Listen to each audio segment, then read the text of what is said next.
Que a paz do nosso Mestre e amigo Jesus possa nos envolver, nos amparar, nos auxiliar nesses instantes que estaremos juntos, refletindo acerca das lições da manjedoura. Aproveitando aí o clima do Natal que se aproxima, aproveitando a mudança na psicosfera, porque o clima todo fica numa sintonia diferenciada, mais leve, mais suave, os corações mais reflexivos. Então é uma oportunidade bendita esta data para a gente relembrar o nascimento do Cristo entre nós e também refletir sobre as lições desses símbolos que estão envolvidos no nascimento dele. Então nós escolhemos para nossa reflexão a manjedoura.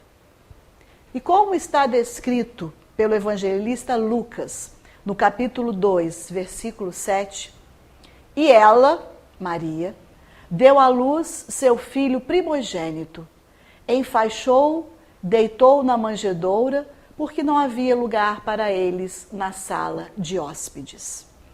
Esse versículo eu tirei do Novo Testamento, traduzido pelo Haroldo Dutra Dias. Por que essa escolha? Porque todas as traduções que nós temos da Bíblia são de outros idiomas. Então nós temos tradução do inglês para o português, do alemão para o português, do francês, do espanhol. Mas nós até então não tínhamos nenhuma tradução daquilo que se tem de mais próximo do original, que são os textos em grego. Muitos dos textos escritos naquela época eram em aramaico, esses se perderam com o tempo, e aqueles que eram cópias desses em aramaico eram em grego. E nós não tínhamos a oportunidade de ter uma tradução de praticamente o original, que era do grego, para o português. E o Haroldo Dutra Dias, um espírita mineiro, fez isso. Estudou o grego, estudou as escrituras. Então é muito interessante, porque quando ele escreve, quando ele traduz o Novo Testamento, ele coloca várias notas de rodapé para a gente poder compreender. Porque uma palavra em grego muitas vezes não corresponde, não existe uma similar em português. Por isso que em vez de estrebaria, nós temos ali, não havia lugar para eles na sala de hóspedes. Ou quarto de hóspedes, como a gente fala, né? Por que isso? Porque naquela época, a Palestina, as cidades eram praticamente rurais. As casas muito pequenas, muitas vezes de um cômodo só. E eram casas pequenas, mas eram casinhas de 2 andares. Então tinha um cômodo em cima, onde as pessoas viviam, e tinha um cômodo embaixo, que era o quartinho de hóspedes, ou o que a gente chama hoje de despensa, ou quartinho de bagunça, ou o lugar onde alojavam quem? Os animais da casa.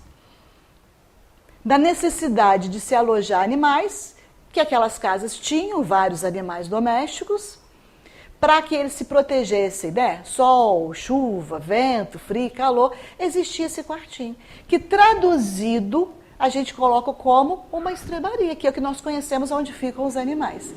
Daí porque ele coloca essa expressão, sala de hóspedes, porque os animais ficavam ali, mas se chegar a visita, era ali que ficava. Mas não era porque não gostava dos parentes, é porque não tinha lugar mesmo, então precisava ficar ali. Então isso é interessante para a gente poder entender o processo todo de como que aconteceu de Jesus nascer num lugar desse. Um lugar muito simples, um lugar onde dividia o espaço com os animais, um lugar onde ninguém gostaria de ficar, mas que pela situação foi necessário que ele ficasse ali. Aqui nós temos uma manjedoura da época do Cristo. é uma manjedoura original de 2.000 anos que fica no meio de um dos muitos sítios arqueológicos de Israel. Não é uma peça rara.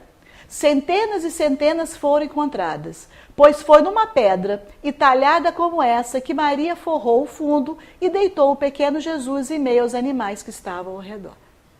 Ah, mas eu já vi imagem de uma manjedoura de madeira. Eu já vi de plástico.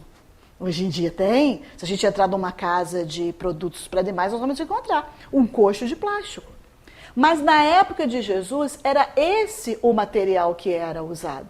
Uma pedra que era talhada.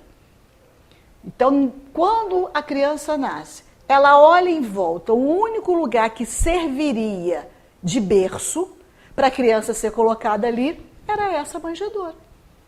Que a gente pode também dizer que é o quê? É um coxo.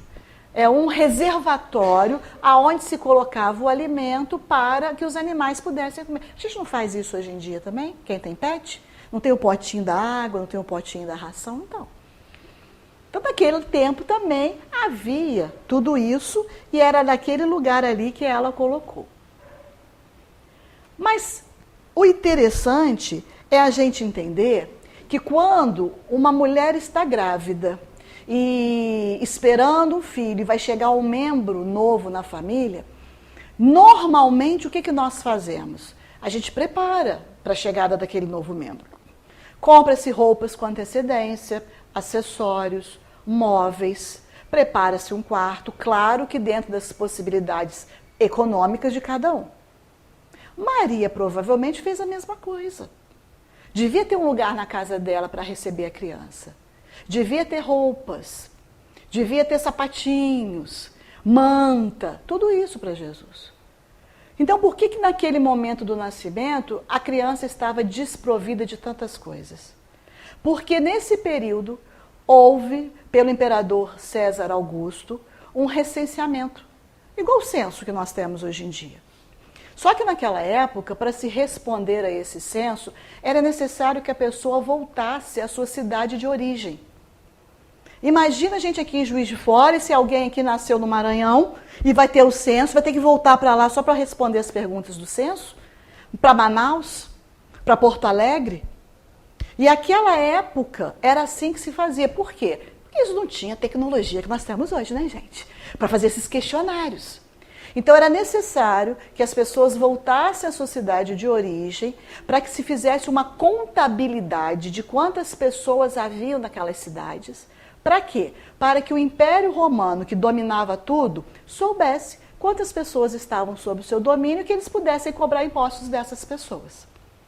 Então, José, que era da cidade de Belém, sai da cidade de Nazaré, onde ele morava com Maria, e vão para Belém para poder responder a esse censo. Uma distância de mais ou menos 156 quilômetros. Isso hoje. Naquela época, com estrada de terra, numa região montanhosa, era bem complicado. Um homem com a esposa grávida, já no final da gravidez, em cima de um jumentinho, ele puxando esse jumentinho, parando de vez em quando para descansar, para beber água, para tentar comer, até chegar na cidade de Belém. E quando eles chegam na cidade de Belém, o que acontece? Estava lotada. Estava igual Salvador no carnaval. Por quê? Porque muitas pessoas estavam voltando para esse recenseamento. Era uma ordem, as pessoas tinham que respeitar isso. Aí eu caco meus botões e fico pensando. José era de lá. Se ele era de lá, ele devia ter parente lá. Porque quando a gente muda de cidade, não é a família toda que muda. Né? Se a gente muda de cidade, ainda ficam alguns parentes da nossa cidade de origem. Por que será que ele não foi ficar na casa de um parente? Não tinha vaga para ele na casa de um parente?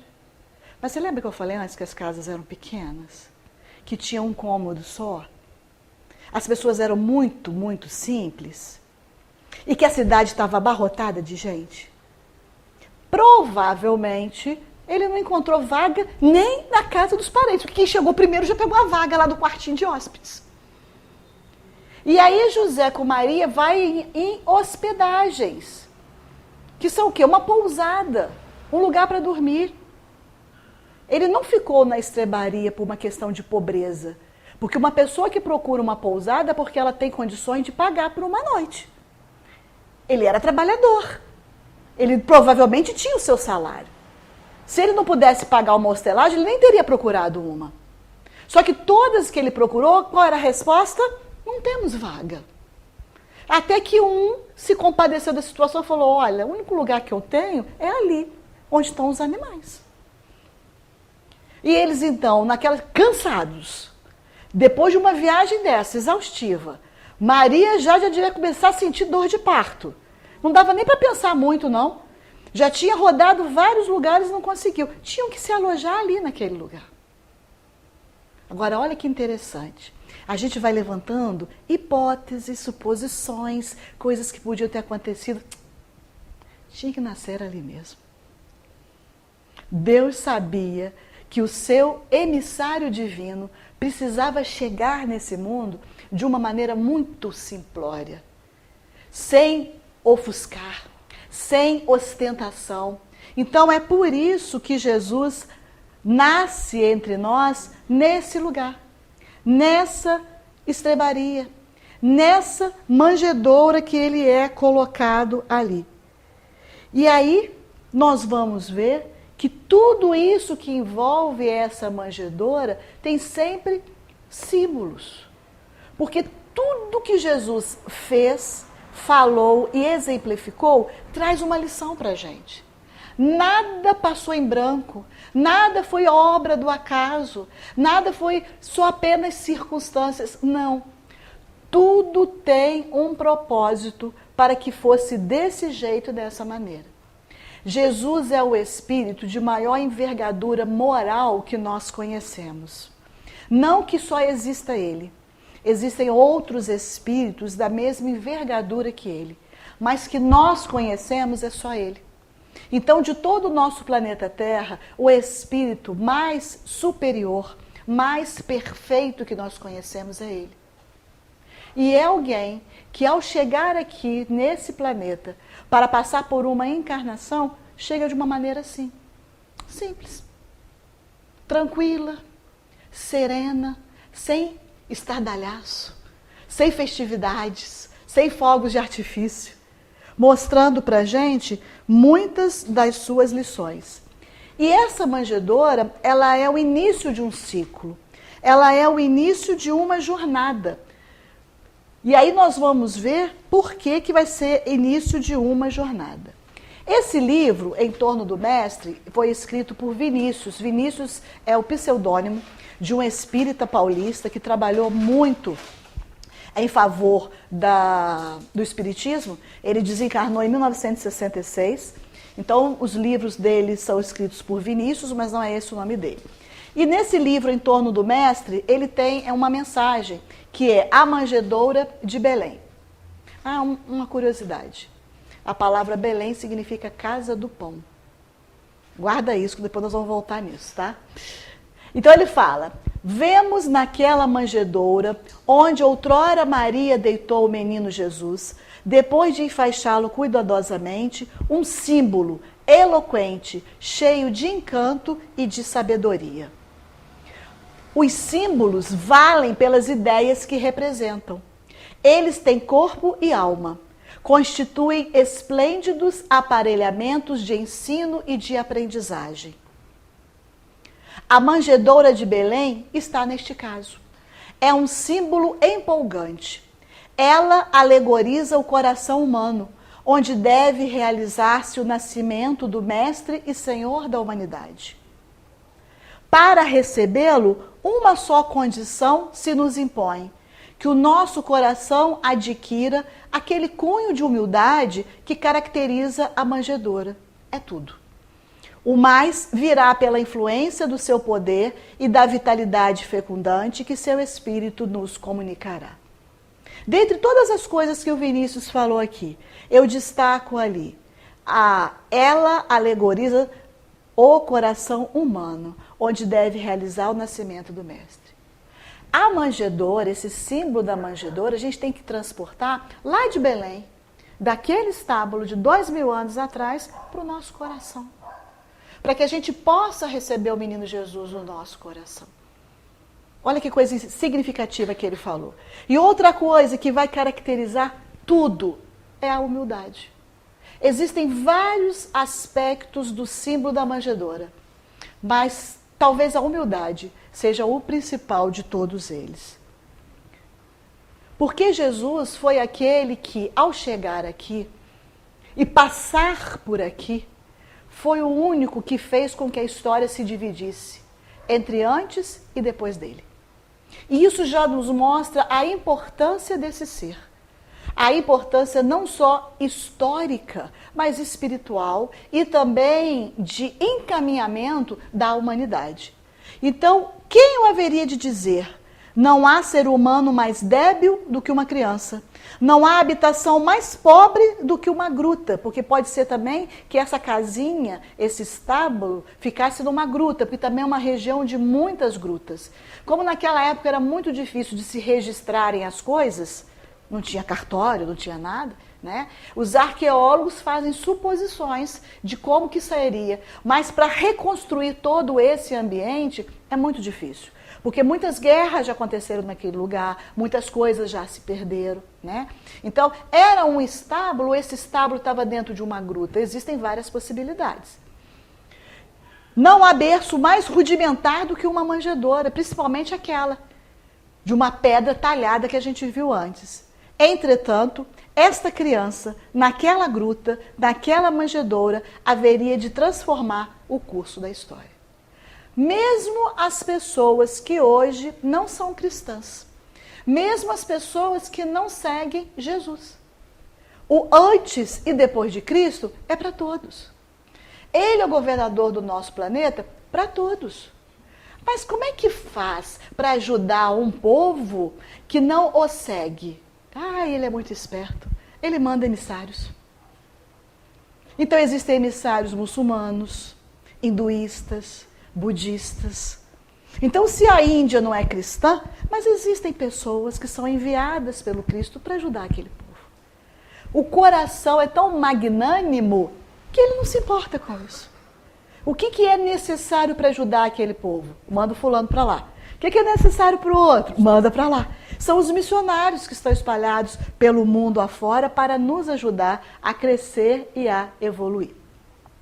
E a primeira das lições é a humildade, porque o Espírito Emmanuel, no livro A Caminho da Luz, no capítulo 12, ele diz o seguinte: a manjedoura assinalava o ponto inicial da lição salvadora do Cristo, como a dizer que a humildade representa a chave de todas as virtudes.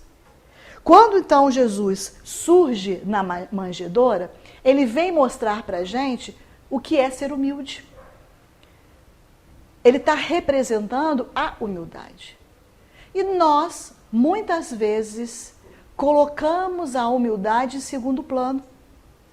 Nós achamos que ser humilde é ser pobre ou ser simplório demais. Não. Ser humilde é se reconhecer como é, reconhecer o crescimento, a capacidade que pode e reconhecer também os outros como irmãos. E Jesus não só nos mostrou a humildade ao nascimento, como todo o curso da sua vida. Porque ele vivia no meio de quem? Dos desprovidos, dos necessitados, dos marginalizados. E aqui nós temos 2 exemplos da humildade de Jesus, entre tantos exemplos que nós temos da sua trajetória. O primeiro está em Mateus capítulo 20, versículo 20 a 28. A mãe de Tiago e de João chegou perto de Jesus e falou assim para ele: meus filhos, quando o Senhor estiver na sua glória, eu gostaria que um sentasse à direita e um sentasse à sua esquerda. E eram 12 apóstolos. E quando ela pede para que os 2 fiquem ali agarradinhos a Jesus, os outros 10 iam ficar onde? E aí os 10, ouvindo aquilo, ficaram meio indignados. Uai, por que eles? Aí Pedro, né? Por que não eu? Tomé, por que não eu? Igualzinho a gente. Já viu festa de escola de criança cá para nós? Todas as mães querem que o filho fique na frente, na primeira fila, para poder tirar foto, para poder ver. E às vezes não cabe todo mundo ali. Na escola quer que o filho sente na primeira carteira, porque acha que a professora só vai dar atenção para os primeiros. Coitado, o professor tem variz de tanto ficar andando para lá e para cá na sala. Por que a gente às vezes tem essa necessidade de ser o primeiro? De ser aquele mais distinto entre um grupo? E aí, sabe o que Jesus fala? Ele reúne os 12 perto dele e fala assim: entre vós não é assim, mas quem quiser tornar-se o maior entre vós, será o vosso servidor. E quem quiser ser o primeiro entre vós, será o servo de todos. Então, aquele para se elevar como primeiro, tinha que ser aquele que servia a todos. E ele não parou por aí não, ele ainda disse mais. Pois o Filho do Homem não veio para ser servido, mas para servir e dar a sua vida em resgate de muitos. Então, ele mesmo estava se colocando na condição de servo de todos, querendo tirar a pompa daqueles dois. Eles merecem sentar à direita ou à esquerda? Se fizer por onde, sim. Mas estão fazendo por onde? Né? Jesus ainda pergunta, vocês têm coragem de beber do mesmo cálice que eu bebo? Quer dizer, está a fim de passar pelo que eu vou passar? Ele já sabia tudo o que ele ia passar.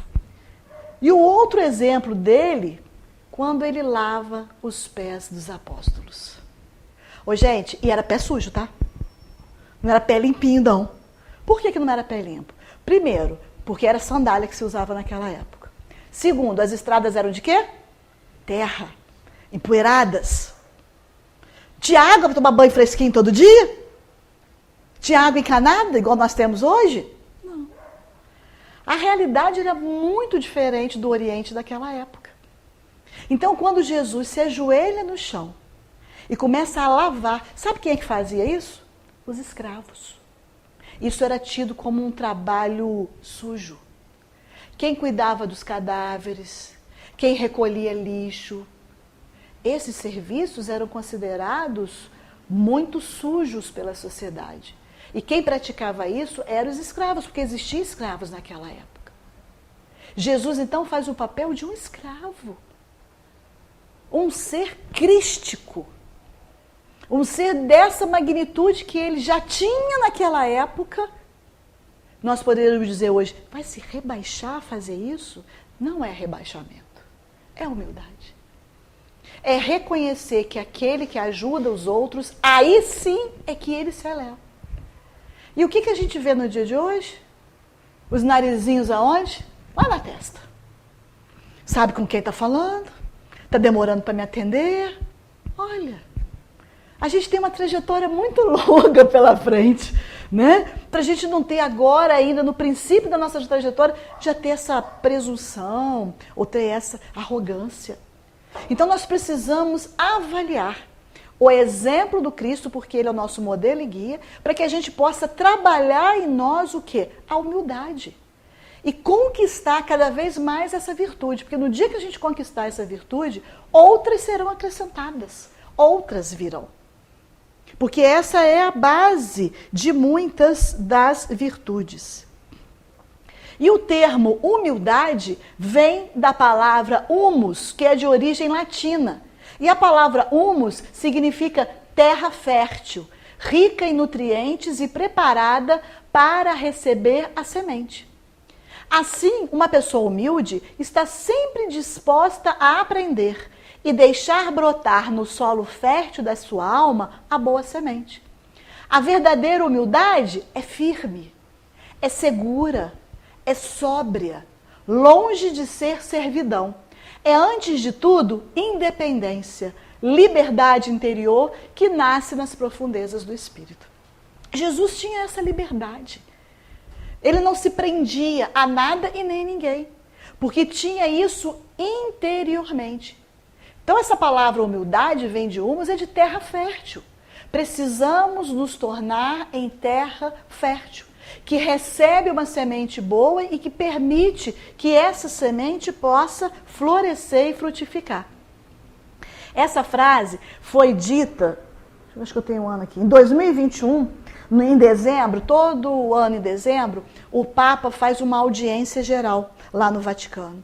E ele traz algumas palavras para os dias das festividades de Natal e de final do ano. E no ano de 2021 ele falou isso.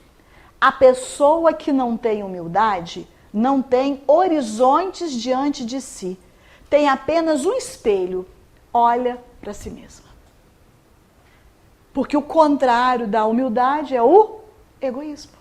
Então, quando eu olho para o espelho, que eu só vejo a minha imagem refletida ali, é essa ausência de humildade. Eu estou olhando só para mim. Se eu olho só para mim, eu não tenho horizontes. Eu não consigo visualizar o próximo, eu não consigo enxergar o próximo como meu irmão. E aí a gente vai se dividindo, né? A gente vai tomando partido de um ou de outro, de uma classe ou de outra, de um povo ou de outro. Então a gente vê uma notícia de uma guerra, a gente toma partido de um lado ou de outro. Peraí, nós somos todos filhos do mesmo pai. Somos todos irmãos. Então nós precisamos fazer uma prece para todos, para o A e para o B. Não precisamos tomar partido. Não precisamos brigar. Não precisamos... Eu posso pensar diferente de alguém, mas não preciso me tornar inimigo desse alguém. É isso a questão de humildade. É compreender o outro, é entender o outro e principalmente, que está faltando muito hoje em dia, respeitar o outro, né? E com relação a isso aí, a gente pode fazer uma analogia.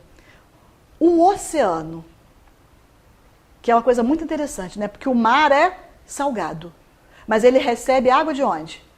Dos rios, que são de água doce. Ai, Deus é maravilhoso, né? Pensa bem, existe todo um processo que faz com que aquela água se transforme de doce para salgada. É uma coisa interessantíssima isso. Mas o que acontece com o oceano e com o mar? Ele está a centímetros abaixo dos rios. Por isso que os rios conseguem desaguar no mar. Se o mar fosse soberbo e falasse assim, quero ficar acima dos rios, as águas do rio não iam subir para conseguir desaguar nele. E o mar ia se transformar numa ilha. E ia viver sozinho. Então a humildade do mar, de fazer com que ele fique centímetros abaixo dos cursos de água dos rios, é que faz que ele seja imenso, que ele seja poderoso, que ele seja grande. Então, muitas vezes, essa humildade é que vai nos engrandecer, porque nós vamos adquirir tantas virtudes que, automaticamente, numa questão de consequência, a gente se eleva. Daí a importância da gente desenvolver a humildade. Outra lição que a manjedoura nos traz é a da simplicidade. Deus é simples. O Evangelho é simples. As orientações de Jesus são simples. Nós é que complicamos as coisas. Às vezes a coisa é tão fácil, é tão simples e a gente complica demais, né? Lá na questão 926 do Livro dos Espíritos, Allan Kardec pergunta assim, criando novas necessidades, porque o mundo vai evoluindo, vai tendo novas coisas, a gente vai tendo necessidade, né? Por exemplo, quando não tinha celular, ninguém tinha necessidade de celular. Hoje todo mundo tem necessidade, né? Então, criando novas necessidades, a civilização não constitui uma fonte de novas aflições? Sim. Por quê? Porque se eu não tenho celular... Nossa Senhora, para desligar e ficar uns minutos sem ele, fora aquelas pessoas que querem acompanhar a tecnologia mais avançada. Então, que é aquele de última geração, que é a TV de última geração. E aqueles que não conseguem acompanhar isso, ficam aflitos. Esquecem, abandonam a simplicidade. E aí os benfeitores respondem, os males deste mundo estão na razão das necessidades factícias. Necessidades factícias são necessidades aparentes, necessidades artificiais, que vos criais, quer dizer, vocês mesmos criam as suas aflições. E eles completam a resposta dizendo que o que menos necessidade tem é o mais rico. Porque às vezes, não, ele sofre muito, será? A gente não pode generalizar. Depende da situação de cada um. Irmã Dulce, Madre Teresa de Calcutá, tinha dois hábitos. Usava um, estava lavando o outro. E a gente abre o nosso armário, quantas roupas a gente tem? Quantos pares de calçado nós temos? Elas tinham 2. E viveram. São Francisco de Assis. E viveu. E viveu muito bem. Bem consigo mesmo. Então essa simplicidade pode nos ajudar sim a viver melhor. Nos mostrando que podemos viver com o que é necessário e que podemos restringir nossos desejos e com isso evitarmos desenganos e aflições. Existem um número expressivo de pessoas que ficam endividadas porque compram coisas que não podem pagar, que não podem adquirir. E se tivesse essa consciência de viver na simplicidade, que é ter o necessário para se viver, seria muito mais fácil. Evitaria muitos problemas, que às vezes fica até difícil de sair deles, né? Essa frase, ela é atribuída a Leonardo da Vinci, mas há controvérsias, né? Porque sabe que tem certas coisas que fala que é um, o outro diz que ele é o autor, enfim. Mas o importante é a frase em si, que diz que a simplicidade é o último grau de sofisticação. Quando fala sofisticação, a gente pensa logo em luxo, em chiqueza. Não, não é isso não. É a sofisticação no sentido de algo que já amadureceu. É fino no amadurecimento. Então a simplicidade é o último degrau da sofisticação. É o último degrau do amadurecimento. As pessoas mais simples, que enxergam a vida com mais simplicidade, vivem melhor. Por quê? Porque não vão angariar para si perturbações desnecessárias. Às vezes a coisa é tão simples e a gente vai e complica. Vai formando estratégia. Às vezes a gente complica tanto que depois para descomplicar não consegue. De voltar atrás naquilo ali. Então, tentar enxergar as coisas com uma certa simplicidade, isso nos ajuda muito. E aqui nós temos 2 textos de Emmanuel a respeito da simplicidade. O primeiro do livro Coletânea do Além, onde ele diz: as lembranças do Natal, na sua simplicidade, indicam à terra o caminho da manjedoura.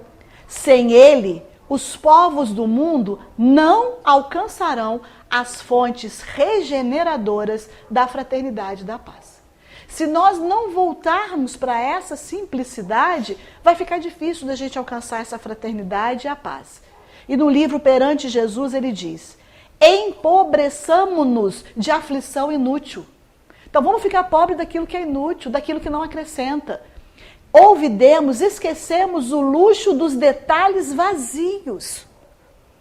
Quanta coisa que se a gente colocar na balança é vazio, né? Não tem substância nenhuma. E a gente às vezes faz questão daquilo. E abraçando a simplicidade, onde estivermos, valorizemos as riquezas de Deus que repousam em nossas mãos. Se a gente parar um minuto para olhar a natureza, para a gente olhar as riquezas da criação de Deus, elas são de uma simplicidade. Ou você já viu um pássaro com 3 asas? Porque só são necessárias 2. Nenhuma planta tem uma folhinha a mais ou a menos. Tudo na natureza está certo, dentro da simplicidade. A coisa mais simples é isso. O João de Barro faz a casinha dele desde épocas pré-históricas até hoje. Não fez curso de arquitetura, não melhorou, né? Não coloca porta de vidro, não coloca persiana. E está vivendo. E está sobrevivendo. E está procriando. Então, se a gente parar para olhar as coisas da natureza, é de uma simplicidade que encanta. A versatilidade que existe, a diversidade de flores, de cores, é uma coisa impressionante. Então, tudo que Deus fez é simples. Outro dia eu vi um médico na televisão, perguntaram para ele assim, como é que a gente deve se alimentar. Eu achei interessante que ele falou assim, é só você comer, na hora que você for comer, você pensa, Deus fez isso? Se Deus fez, beleza. Se não, se você tem que desembrulhar, se aquilo ali, você tem que abrir lata, não foi Deus que fez, não deve ser bom. Eu falei, gente do céu, E a gente come mais coisa de desembrulhar e de abrir embalagem do que coisas in natura. Por quê? E cadê a simplicidade? Aí a saúde complica, outras coisas complicam. Eu achei muito interessante, né, quando ele disse isso. E dentro da simplicidade, uma frase de Jesus: se não vos transformardes e vos tomardes como crianças, não entrareis nos reinos do céu. Porque as crianças são o quê? Simples. Simples. Aliás, pais nem devem entrar em briga de criança. Porque ele briga com o amigo, você entra para defender, eles fazem as pazes e você que fica mal com a mãe da outra criança. Porque eles não guardam rancor, não. Um puxa o brinquedo do outro, daí a pouco já estão se dando bem ali. E os pais ficam de mal. Então a simplicidade das crianças para fazer as coisas, para tentar aprender, né? A gente tem que aprender muito com eles, né? A outra lição que a manjedoura nos traz é a da igualdade. Por quê? Porque se Jesus estivesse num berço, dentro de um palácio, provavelmente poucas pessoas poderiam entrar. Você vai entrar onde? Vai fazer o quê? Cadê o crachá? Né? Identificação. Vai ver o rei dos reis. É um palácio. Palácio de Herodes ninguém entrava. Não era assim não. Não era qualquer um não. Na estrebaria. Entra quem quiser. Entrava a vizinhança. Entrou pastores, que eram pessoas simples. Entraram magos, que eram pessoas importantes. Então existia toda uma igualdade ali dentro daquele lugar. Mostrando pra gente que se num palácio poucos entram, numa estrebaria todos podem entrar. Não há distinção nem separação. Qualquer um se iguala ao nível da manjedoura no plano mais comum. E Jesus fez isso. Jesus defendeu na sua vida a igualdade. Difundiu princípios renovadores de consciência. Ele difundiu o amor como fim, para que amássemos uns aos outros, a posse a serviço do bem comum, se distribuir para que aquilo não ficasse concentrado em poucos, e o perdão incondicional e cessante. Jesus foi um revolucionário. O mundo antes de Jesus era olho por olho, era dente por dente. Era violento, era rígido, tanto era violento que ele foi crucificado, né? Mas não existia hospital, não existia asilo, não existia orfanato, não existia a palavra caridade, não existiam organizações não governamentais para ajudar ninguém, não existia nada disso, gente. Idosos eram descartados das famílias. Crianças com deficiências eram jogadas fora. Era uma sociedade muito bruta. Qualquer deficiência física de uma criança era descartado. Mulheres viúvas tinham que casar com o cunhado. Uai, por quê? Para poder ser sustentada. Vocês já pararam para pensar nisso? E se o cunhado morresse, tinha que casar com o outro? E se não tivesse cunhado? Coitada. Coitada. Mas ela era sozinha, ela não podia fazer um bolo e vender para a vizinha? Não, porque a vizinha não comprava. Porque o marido da vizinha não deixava. Por isso que o índice de prostituição era grande, porque ou era prostituir ou era morrer de fome. Então, muitas vezes se apedrejava, mas não sabia a realidade daquela ali. Tanto é que as pessoas que tinham campo, que tinham produção, muitas vezes quando eles colhiam as produções, aquela produção, vamos falar do milho, por exemplo. O milho que não estava legal, que estava bichado, que estava assim, eles deixavam na beira do caminho. E várias mulheres viúvas e que não tinham cunhados para casar, passavam por ali recolhendo aquela produção que estava jogando fora. Para poder alimentar-se e alimentar a família. Então Jesus foi um que estendeu a mão às mulheres. Que fez com que essa igualdade pudesse começar a vigorar. Então, num mundo dividido, por um lado, entre senhores e nobres, e por outro, escravos e párias. Párias são as pessoas à margem da sociedade. A afronta de propor um reino de que todos participassem com igualdade angariaria hostilidades em qualquer sociedade humana por muitos séculos, que foi o que aconteceu. Mas a bandeira da igualdade permeou a sua vida, as suas vivências e os seus exemplos. Ele não estava nem aí para isso, não. Ele falava, ele exemplificava, ele levantou essa bandeira da igualdade. Durante a trajetória do mestre, vemos a sua preocupação com os desfavorecidos, com os marginalizados, com os oprimidos pelo sistema político, que no caso era representado pelos romanos, que é que dominava aquele povo, pelo sistema social, a divisão de classes entre os judeus, né? Tinham a elite e tinham os pobres, e o religioso. O Templo de Jerusalém, por exemplo, dominador do imaginário religioso. O que acontecia no Templo de Jerusalém? Mulheres podiam entrar? Podia, ficava separada. Não ficava junto com os homens, não. Era uma outra área destinada a elas. E as escrituras, quem liam eram os doutores da lei. As pessoas tinham acesso às escrituras? Não. Eles liam e eles interpretavam. Então, o que acontecia? As pessoas não tinham condições de ampliar o seu entendimento das coisas. Eles recebiam aquilo, né, que estava sendo falado. Igual eu estou falando aqui hoje. Mas eu posso checar nos livros se está assim? Sim. Naquela época não tinha essa possibilidade. Então era acreditar naquilo que falasse. E se ele deturpasse alguma coisa? As pessoas não iam saber. Então muitas vezes se vendia o peixe de acordo com as circunstâncias, né? Então Jesus levantou uma bandeira imensa. E aí ele tem um olhar todo especial para as mulheres. Numa cultura em que uma mulher não tinha nenhum valor, nem político, nem social, nem econômico, nem religioso. E essa igualdade já aparece no seu local de nascimento, como um prenúncio da sua mensagem. Então essa igualdade, onde todos podiam adentrar ali, que está representado na simbologia da manjedoura, foi um caminho também percorrido por ele na sua vida. E ele nos indica o nosso comportamento na sociedade atual. Somos iguais na descendência de Deus. Somos irmãos e devemos nos amar como ele nos ensinou. Nós somos indivíduos diferentes. Nós temos talentos, aptidões diferentes. Mas somos irmãos porque somos filhos do mesmo Pai, que é Deus. Então nós somos irmãos do Putin, do Hitler, do Osama Bin Laden, como nós somos do Ayrton Senna, da irmã Teresa de Calcutá, de Martin Luther King, de Gandhi. Somos irmãos. Somos irmãos das pessoas que a gente não conhece. Todos foram criados por Deus. Então, por que tanta diferença? Né? A outra lição da manjedoura é a esperança.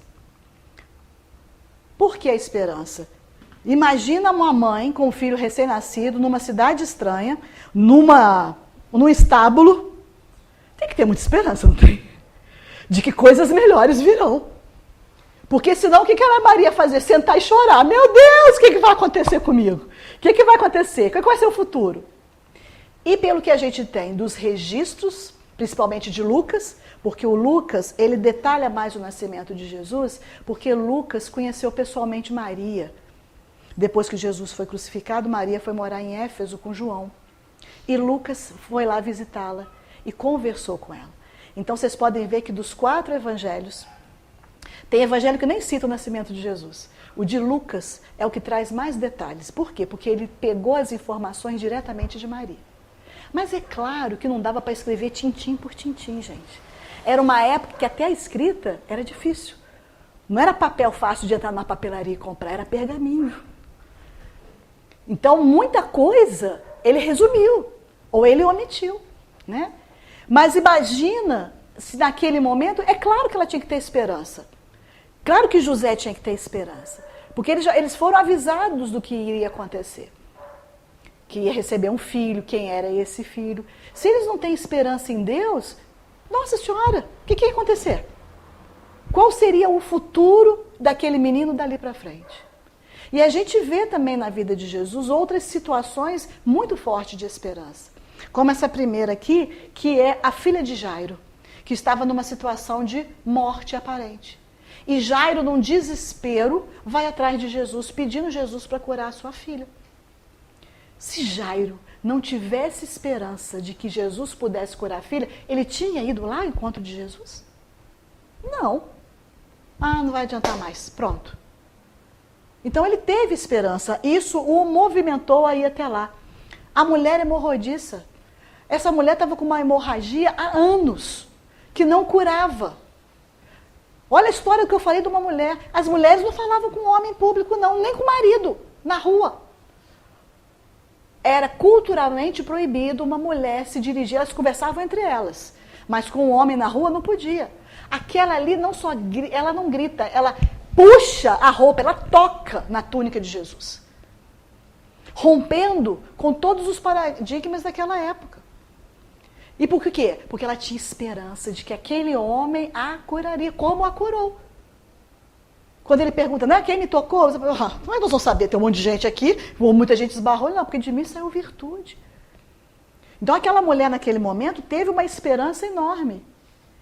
E os apóstolos, quando estavam lá pescando, jogava a rede, voltava a rede sem nada. Jogava a rede sem nada.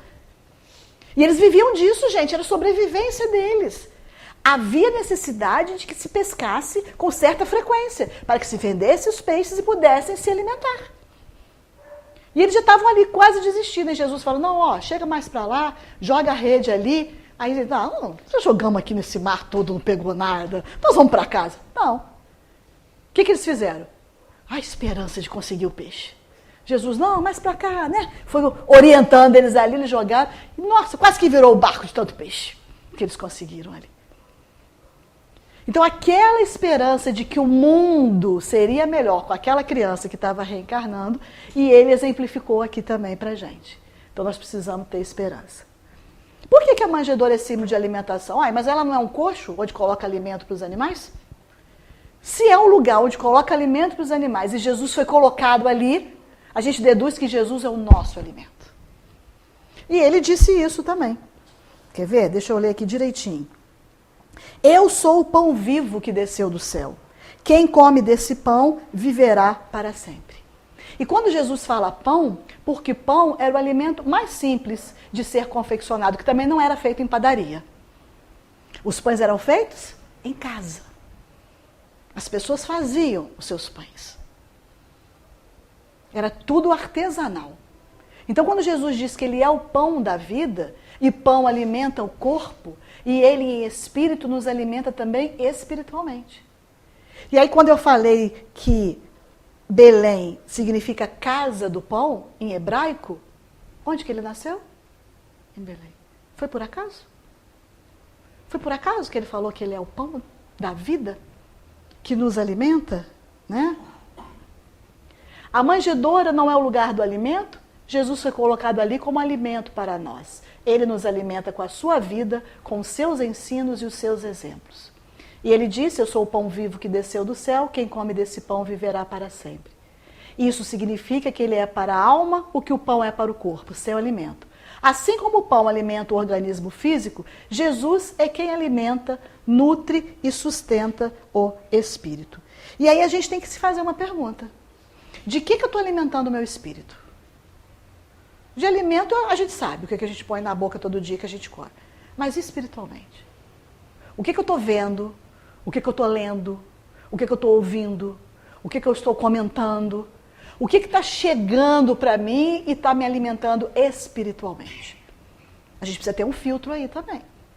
Eu preciso saber. Se eu fico só na frente da televisão, querendo saber os respingos da guerra, saber quem é que vai se dar bem, emitindo meu pensamento negativo para um ou para o outro, é isso que eu estou me alimentando?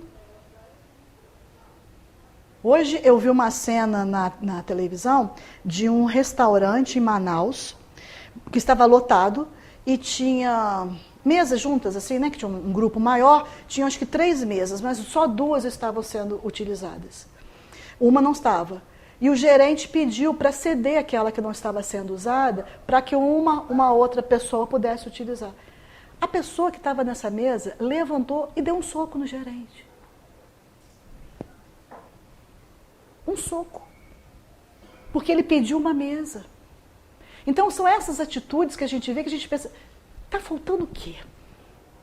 Está faltando amor, está faltando respeito, está faltando ter Jesus no coração. Nós não precisamos agir assim. Nós não somos mais trogloditas, nós não estamos mais na época das cavernas. A gente pode conversar, a gente pode dialogar. Para que essa agressão? Numa coisa banal. Cadê a simplicidade? Não, tudo bem. Olha, mas sabe o que acontece? Não posso agora, que a gente está esperando chegar mais alguém. Ou não, vamos ceder. Tudo que é conversado, né, que é barganhado, a gente acha uma solução. Aí o que aconteceu? O pessoal do restaurante veio para defender o gerente, o pessoal da turma de cá começou a agredir, e aí virou uma bagunça geral. Fecha esse restaurante, chama-se polícia, etc, etc, etc.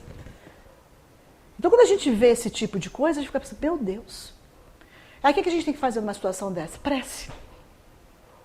Para ajudar essas criaturas, né? Para que tenha um pouco mais de senso moral e afetivo e racional para agir de uma maneira melhor. O outro item é o respeito. Nesse livro, Antologia Mediúnica do Natal, é muito bonito, é um livro psicografado pelo Chico Xavier, e tem vários autores, e são vários temas sobre o Natal que são abordados. E tem uma mensagem que é os animais ante o Natal. E num trecho desse, Humberto de Campos fala, não fossem os anfitriões da estrebaria os animais, talvez a Boa Nova tivesse seu aparecimento retardado. Falando que a gente deve respeitar os animais. Não só os animais, mas toda a obra da criação, né?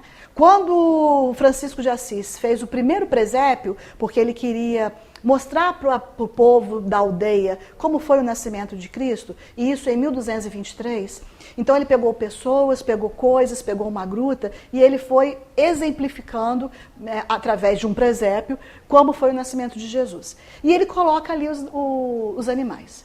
Naquela estrebaria tinha animais, por quê? Porque era daquela época de se ter animal doméstico, como a gente tem hoje. Né? Se fosse hoje, talvez fosse gato e cachorro. Naquela época devia ser jumento, mula, cavalo, ovelha, papatelã, carneiro, vaca. Porque os animais serviam de transporte, serviam de alimento e serviam de matéria-prima para várias coisas. Mas ali não tinha só animais. Ali tinha terra, ali tinha areia, ali tinha pedra, ali tinha feno, ali tinha planta. Então todas as obras da criação estavam representadas ali. Num sinal de que nós devemos respeitar tudo.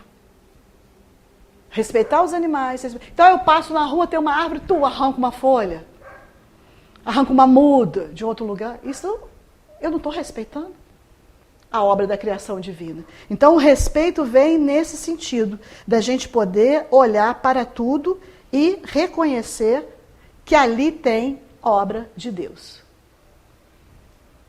A outra lição é a lição da fé.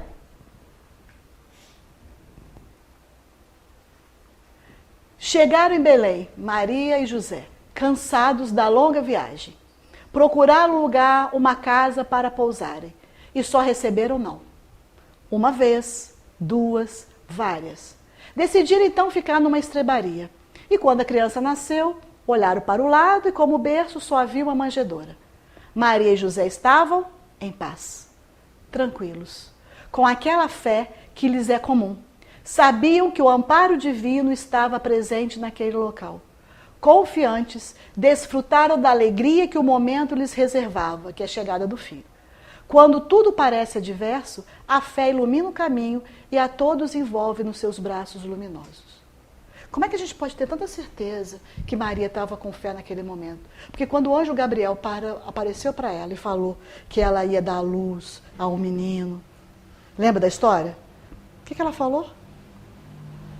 Faça o Senhor, serva, estou aqui à sua disposição. Isso é fé. Isso é fé. Mesmo sem saber os percalços que poderia acontecer ali pela frente. Isso é confiança. E uma confiança inabalável. José também. Depois José, em sonho, um anjo aparece e fala para ele assim, foge para o Egito, estão querendo matar o menino. Ele falou, ai, será que eu sonhei mesmo? Será que isso é coisa da minha cabeça? Não. Passou a mão nas trouxas, que eram poucas, pegou Maria e o menino e foi para o Egito. Fugir de Herodes, que estava mandando matar.